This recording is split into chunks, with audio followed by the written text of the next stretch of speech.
Bonsoir et bienvenue dans l'Africa Newsroom. À la une de l'actualité ce soir, l'opposition togolaise vent debout contre le projet de loi sur la réforme de la Constitution prochainement à l'étude à l'Assemblée nationale. Point d'achoppement, une limitation non rétroactive des mandats présidentiels. Pour l'opposition, la question d'un 4e mandat du président Faure Gnassingbé n'est pas négociable. On en parle dans quelques instants avec mes invités. Le spectre d'une pénurie de devises plane toujours sur l'économie du Nigeria. Pour contrecarrer le risque et accroître la liquidité, la Banque centrale prévoit d'injecter en plusieurs tranches 11 milliards de dollars sur le marché de change. Les meurtres rituels d'albinos, certains pays africains connaissent actuellement une recrudescence des attaques contre cette frange de la population, des violences qui s'apparentent à une véritable chasse à l'homme. Contre ces crimes, une voix s'élève, celle du chanteur malien Salif Keïta, l'un des plus engagés autour de la cause des personnes atteintes d'albinisme. Salif Keïta qui, lors d'un concert à Fana, a rendu un vibrant hommage à Ramata Diarra, une petite fille assassinée au Mali au mois de mai parce qu'albinos. Voilà donc pour les titres et pour en parler avec moi ce soir, M. Thiemping Sissoko, bonsoir. Bonsoir. Vous êtes sociologue de l'éducation, président de l'ANUMAF et voici votre dernière publication, La jeunesse, l'enseignement supérieur et l'économie au Mali. Et ensuite, Penser l'État, penser la jeunesse, deux publications aux éditions L'Harmattan. Merci beaucoup d'avoir accepté notre invitation. À mes côtés également, M. Barandiaï, bonsoir. Bonsoir Zara. Vous êtes consultant en innovation technologique et sur ce plateau également notre éditorialiste Alfred Chango. Bonsoir Alfred. Bonsoir Zara et puis à mes très chères téléspectatrices, bonsoir et merci de leur accueil bienveillant. Merci à tous et on commence tout de suite par notre premier sujet.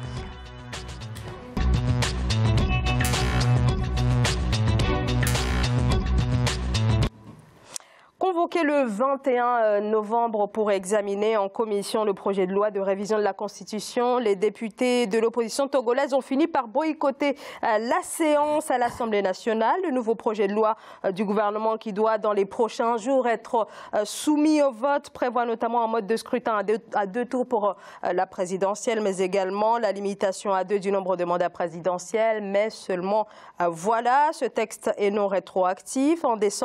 En septembre 2017, déjà, l'opposition parlementaire avait rejeté un texte similaire qui, n'étant pas rétroactif, permettait au chef de l'État Faure Gnassingbé de se présenter à 2 nouveaux mandats supplémentaires. Reportage Aimé Fakofi. Dans sa proposition de loi portant modification de la Constitution togolaise en son article 59, l'expert constitutionnaliste de la CEDEAO indique que le président de la République soit élu pour un mandat de 5 ans renouvelable une seule fois. L'article ajoute que nul ne peut exercer plus de 2 mandats ou proroger le mandat présidentiel pour quelque motif que ce soit et que cette disposition ne peut faire l'objet d'une révision. À l'Alliance nationale pour le changement, ces modifications apportées à l'actuelle loi fondamentale du Togo sont approuvées.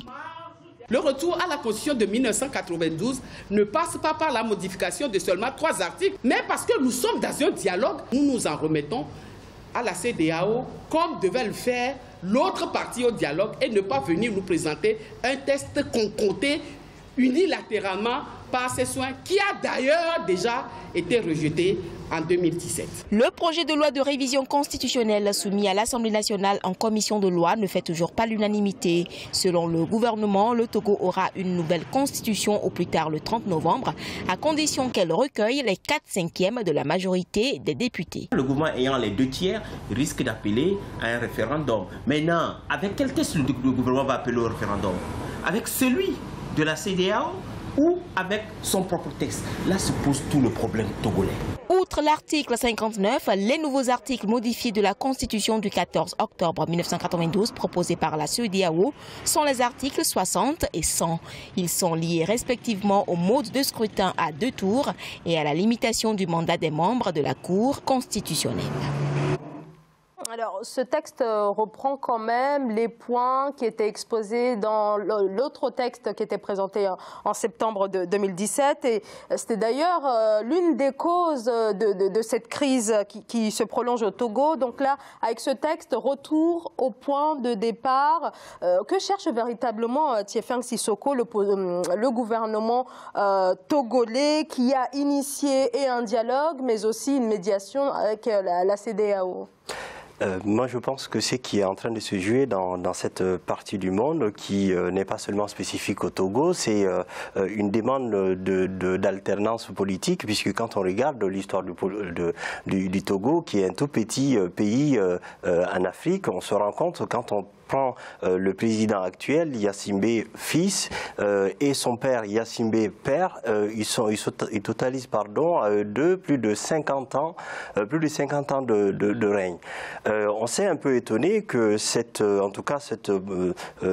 projet de révision constitutionnelle arrive à un moment particulier, en fait, vers la fin de son mandat, avec cette volonté de rester au pouvoir encore plus longtemps. Et donc, bien sûr, sous la pression de la communauté internationale, il y a eu des démarches qui ont été effectuées de part et d'autre, puisque l'opposition a montré sa force à travers les mobilisations populaires, et puis avec l'implication de la communauté internationale, il y a cette invitation au dialogue pour que les deux parties puissent se mettre d'accord sur un certain nombre de choses. Mais à mon avis, les choses ne vont pas aller en s'améliorant, parce que les amendements qui ont été proposés par l'opposition n'ont pas été totalement intégrés dans ce projet de réforme constitutionnelle, notamment sur le fait qu'il soit appliqué immédiatement sur le président actuel pour qu'il ne parvienne pas à se représenter.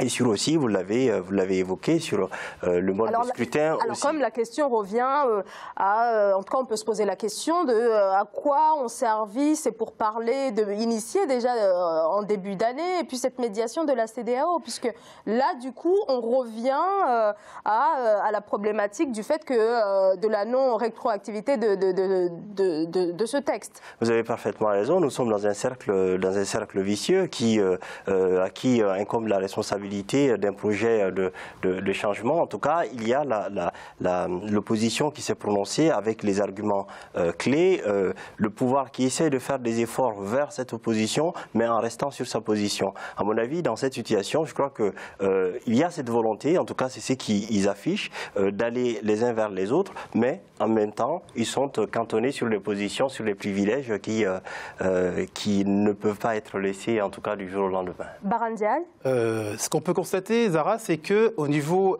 du Togo aujourd'hui, malgré la médiation qui a été initiée par les partis civils et la CEDEAO, on se rappelle bien qu'il y avait le président Nana Akufo-Addo et le président guinéen Alpha Condé qui étaient intervenus pour définir avec la société civile, on va citer l'opposition avec l'Alliance nationale pour le changement, et puis il y avait même à distance, on va dire, des groupes comme le Togo Dogou, qui sont les représentants de la diaspora, une association qui représente la diaspora togolaise, où qu'elle puisse se situer, pour définir une feuille de route. Cette feuille de route, elle a été initiée, elle a été définie. Donc ils ont ramené, les exigences, c'était quelque part, il me semble, d'avoir 2 mandats présidentiels, 2 mandats et une non-rétroactivité. C'est que le vrai problème, ce qui bloque aujourd'hui, ce qui crée le statu quo, on va se le dire, même si les médiateurs de la CEDEAO n'ont pas osé taper fort sur la table, c'est ce point-là qui bloque aujourd'hui.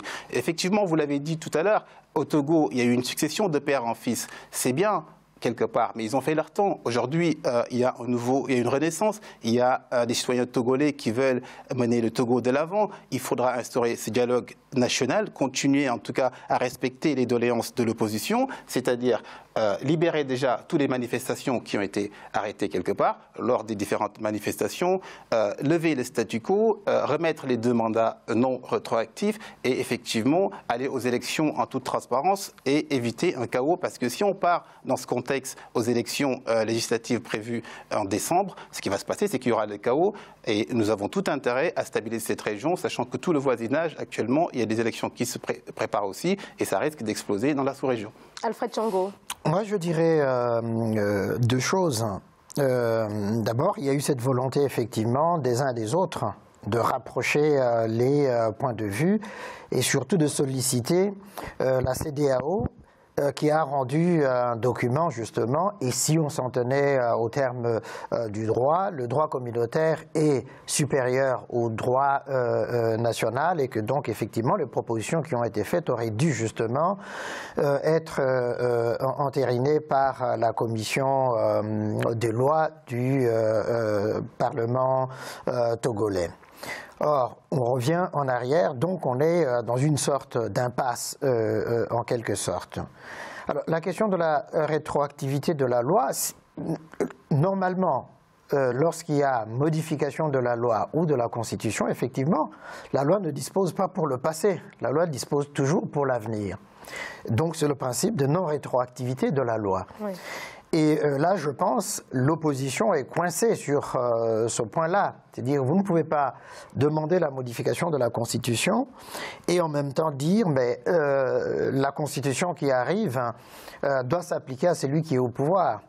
C'est un peu la difficulté qu'on a, mais là, dans un autre cas, lorsque le gouvernement français annonce l'augmentation des droits des étudiants étrangers, en particulier africains, alors on a entendu des cris d'orfraie, sauf que la loi, le principe des rétroactivités s'applique à tous ceux qui sont déjà ici en France, donc qui n'auront pas à connaître de cela. Donc il faut effectivement continuer à rapprocher les positions des uns des autres, et dire que puisque la loi est encore au niveau de la commission des lois en discussion, il est possible effectivement de contourner cet obstacle-là avec un peu de bonne volonté politique de la part. Vous savez bien que cet obstacle-là, comme vous l'avez cité, c'est le point bloquant depuis le début du processus de négociation. Tout à fait. Et effectivement, vu que M. Gnassingbé, père et fils, ont quand même perduré au pouvoir, moi je pense que si on applique ce genre de proposition, si vous pouvez l'appliquer, il ne devrait pas y avoir de problème sur le caractère rétroactif. Pourquoi? Parce qu'ils ont passé assez de temps au pouvoir. Vous savez, diriger un pays, vous le savez comme moi, c'est avoir un projet, une vision, une roadmap. Ils ont été assez longtemps au pouvoir. Aujourd'hui, le Togo, c'est quoi? C'est un petit pays de 7 500 000 habitants, à peu près, et au niveau classement de l'indice de développement humain, le Togo est classé 166e sur 188. Ça veut dire que cette génération et cette famille qui ont dirigé le pays, s'ils étaient assez productifs, ça se saurait. Non, on est tout à fait d'accord sur le diagnostic. Il est temps maintenant d'essayer, en tout cas, parce que on est tout à fait d'accord sur le diagnostic. Les gouvernants, c'est le peuple qui les élit. Oui, mais sauf qu'en Afrique, celui qui est au pouvoir n'accepte jamais de laisser la place. C'est ça le vrai problème. Mais ce n'est pas sa place. Non, celui qui est en place. Je dis celui qui est en place bien sûr. a du mal. On le voit partout, même au Sénégal, où c'est une démocratie, n'est-ce pas? Bon, peut-être le jour où vous irez vous présenter, ça changerait les choses. Mais c'est pareil, tout celui qui est au pouvoir ce n'est pas le sujet, s'accroche. Tiefling Sissoko, est-ce que l'opposition est coincée, comme le dit Alfred Tchongo? À mon avis, l'opposition voit bien ce qui est en train de se jouer, c'est qu'ils n'ont pas les cartes en main pour pouvoir influer sur la situation actuelle. Ceux qui sont restés au pouvoir pendant plus d'un demi-siècle ont dû mettre en place des dispositions qui permettent, en tout cas, qui vont assurer leur survie, dans le pouvoir. Mais moi, j'ai envie de dire que la vérité est un peu ailleurs, en fait. Cette vérité, elle est un peu ailleurs. Elle est, à mon avis, à prendre dans une globalité. Qu'est-ce qui s'est passé quand on regarde un peu l'histoire de nos nations, l'histoire des hommes? On peut aller beaucoup plus loin avec là-dessus. À un moment donné, nous avons travaillé la terre, donc on s'est rendu compte que les ressources étaient rares, donc on s'est tourné vers la matière. Nous avons transformé la matière par l'industrialisation. Et puis, la nouvelle ère qui s'ouvre pour nous, c'est le travail sur l'humain, le travail de l'homme sur l'homme. Et dans ce travail de l'homme sur l'homme, ce travail s'effectue dans plusieurs révolutions. Dans plusieurs révolutions, on peut parler de la révolution démographique, on peut parler de la révolution, en tout cas d'une révolution écologique, puisque quand on voit tout ce qui est en train de se passer, et d'une révolution numérique aussi, et là je crois que vous serez d'accord avec moi. Dans cette partie du monde, tout se passe comme si ces révolutions, on ne parvient pas à les prendre en charge, à les accepter en proposant des services qui soient adaptés aux besoins des populations. Et au Togo, c'est totalement cela. La population a des besoins, c'est un petit pays qui a beaucoup de potentiel et malheureusement, l'économie ne parvient pas à résoudre les maux dont souffre la société, en tout cas de façon intrinsèque. Et à partir de cet instant, je crois que ce qui est en train de se passer dans cette partie du monde, c'est cette démarche volontaire pour qu'on ait des services, qu'on ait des outils qui permettent de résoudre nos besoins. Et là, malheureusement, que ce soit l'opposition, que ce soit le pouvoir en place, ils n'ont pas réussi à développer des dispositifs qui permettent aux populations d'être soulagées. J'ajouterais une chose, c'est-à-dire que tout est trop politique en Afrique, et en particulier, puisque nous parlons du Togo, tout est trop politique pour que justement ces politiciens puissent prendre en compte les vrais enjeux du pouvoir. Et comme disait Bara, mais oui, mais la démocratie en Afrique n'obéit pas aux normes qui auraient fait qu'effectivement les frontières de l'opposition et de la majorité qui est au pouvoir puissent bouger pour l'intérêt suprême du peuple togolais. Exactement. Or, les politiciens mettent en avant d'abord leurs propres intérêts. Le moment où, et c'est là où on dit aussi, les peuples doivent savoir réagir quand c'est comme ça. Le peuple togolais doit savoir réagir, dire à l'opposition et à la majorité, nous en avons assez, des 50 ans des Gnassingbé et Adema. Bon, maintenant nous voulons autre chose et si vous continuez comme ça, écoutez, nous allons faire un coup d'État et puis voilà. Monsieur Turgot, je vous rejoins parfaitement. Je l'ai évoqué tout à l'heure, il y a des mouvements de la diaspora comme Togo Debout qui sont issus de la société civile, qui sont en train de carrément montrer leur désaccord par rapport au mode de fonctionnement actuel. Ça, c'est une chose. Par contre, vous avez cité tout à l'heure, vous avez dit, Monsieur Sissoko, qu'il faut des outils qui permettent de résoudre ces problèmes. Mais les outils, ils sont là. Moi, j'ai suivi... Actuellement, il se passe quelque chose. Il y a un Soudano-Britannique du nom de Mohamed Ibrahim. Oui. Ce monsieur, il est milliardaire. Il a initié ce qu'on appelle le programme, en tout cas l'indice Mo Ibrahim. Oui. Et l'indice Mo Ibrahim, c'est quoi? C'est-à-dire que tout président africain, pour moi, qui accède au pouvoir, doit se dire « je vais faire tout pour être honoré l'année prochaine dans le prochain classement Mo Ibrahim ». Parce que Mo Ibrahim, c'est comme Forbes, mais c'est plus sérieux. Parce qu'il félicite la bonne gouvernance des présidents qui ont œuvré de façon exceptionnelle à réduire le chômage, à en tout cas hausser les curseurs pour que la pauvreté n'existe plus, arrêter les maladies, résoudre les problèmes de santé, augmenter les taux d'alphabétisation. Et en plus, cette académie, constituée d'experts également, y compris aussi les membres du cabinet, félicite les présidents africains, leur attribue un salaire à vie plus une grosse prime. Mais ça, là n'est pas le problème, l'argent n'est pas le problème. Non, non. Mais c'est l'indicateur pour moi. Tout chef d'État africain devrait s'inspirer de l'indice Mo Ibrahim pour faire avancer en tout cas son pays.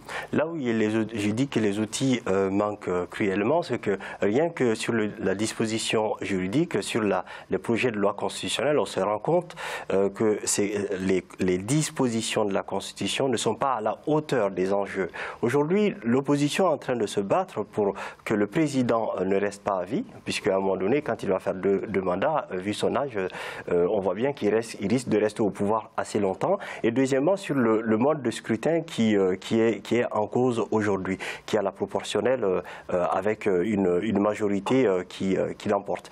Et donc, ces dispositions ne sont pas adaptées aux besoins des populations. Et à un moment donné, il faut qu'on réfléchisse en profondeur pour que ces dispositions changent et s'adaptent aux réalités locales. Ce que je ne dis pas, troisième élément, et j'aurais fini là-dessus, le troisième élément, c'est que ce que l'on oublie, c'est qu'il n'existe pas encore de barrière pour protéger, ou en tout cas pour mettre sur le même pied d'égalité un président sortant et un président qui essaie en tout cas, d'aller à la magistrature suprême. Et c'est le problème le plus important. À l'heure actuelle, on n'a pas ces outils encore. Pour cette raison, je dis, il faut qu'on développe d'autres outils. Non, mais c'est le problème qui sont adaptés aux réalités. D'en parler, pardonnez-moi. On va continuer d'en parler, mais on marque une très courte pause et on se retrouve dans quelques instants. À tout de suite.